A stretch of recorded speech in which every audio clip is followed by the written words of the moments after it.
L'étau se resserre autour des putschistes à l'origine du coup d'état militaire du 26 juillet au Niger contre le président Mohamed Bazoum.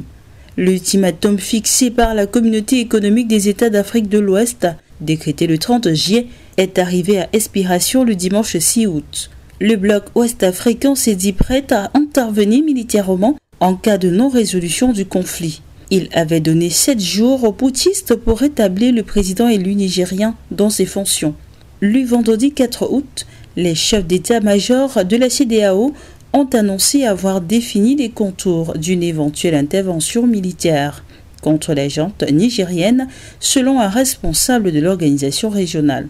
Tous les éléments d'une éventuelle intervention ont été élaborés lors de cette réunion, y compris les ressources nécessaires, mais aussi la manière et le moment où nous allons déployer la force, a déclaré le commissaire chargé des affaires politiques et de la sécurité, Abdel Fattah Moussa, à l'issue d'une réunion à Abuja. Selon ce dernier, la solution diplomatique continue toutefois d'être privilégiée. De son côté, la France a souligné samedi qu'elle appuyait avec fermeté et détermination les efforts de la CEDEAO pour faire échouer la tentative de putsch au Niger.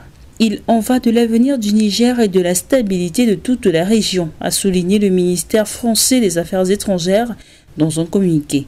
Avant que l'ultimatum expire dimanche, Paris avait appelé solennellement les responsables de cette tentative de coup d'État à libérer le président Bazoum et tous les membres de son gouvernement et à permettre le retour immédiat à l'ordre constitutionnel et démocratique, avait déclaré le Quai d'Orsay. Samedi, Catherine Colonna, la ministre française des Affaires étrangères, a estimé sur France Info que la junte militaire devrait prendre la menace d'intervention militaire par une force régionale très au sérieux, tout en rejetant pour le moment une intervention directe de la France dans la région. D'autres armées ouest-africaines, comme le Sénégal, se sont quant à elles dites prêtes à envoyer des soldats, tout comme la Côte d'Ivoire, selon une source proche de la délégation ivoirienne à Abuja, qui n'a pas précisé le nombre éventuel d'hommes mobilisés.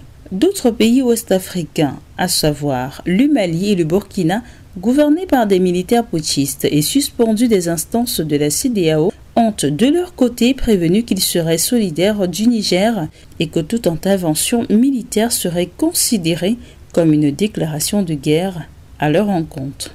Le Tchad, importante puissance militaire africaine et pays voisin du Niger, a d'ores et déjà indiqué qu'il ne participerait à aucune intervention. Nous avons toujours prôné le dialogue. Le Tchad est un facilitateur, a déclaré Daoud Yahya Brahim, le ministre de la Défense de ce pays qui n'est toutefois pas membre de la CEDEAO.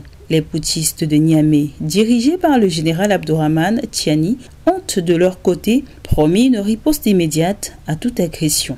Après la France, l'Allemagne et les Pays-Bas, les États-Unis, partenaires importants du Niger, ont suspendu des programmes d'aide tout en maintenant leur aide humanitaire et alimentaire vitale.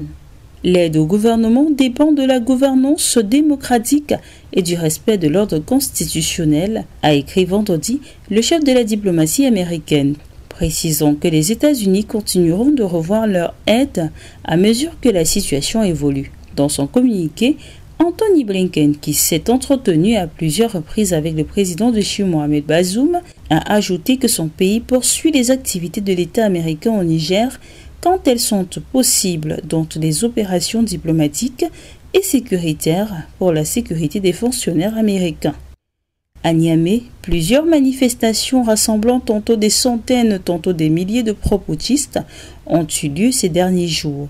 Le Niger sera le tombeau de la CEDEAO des chefs d'État au profit de la CEDEAO des peuples, déclaré vendredi devant environ 2000 étudiants le secrétaire général de l'Union des scolaires nigériens, Baking Batouré Al-Mustafa, en appelant les étudiants à soutenir sans réserve les putschistes.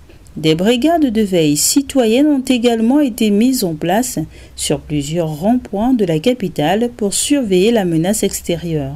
Dans un décret lu jeudi soir à la télévision, la junte avait appelé la population nigérienne à la vigilance à l'égard des espions et des forces armées étrangères et invité les citoyens à transmettre aux autorités toute information relative à l'entrée ou au mouvement d'individus suspects.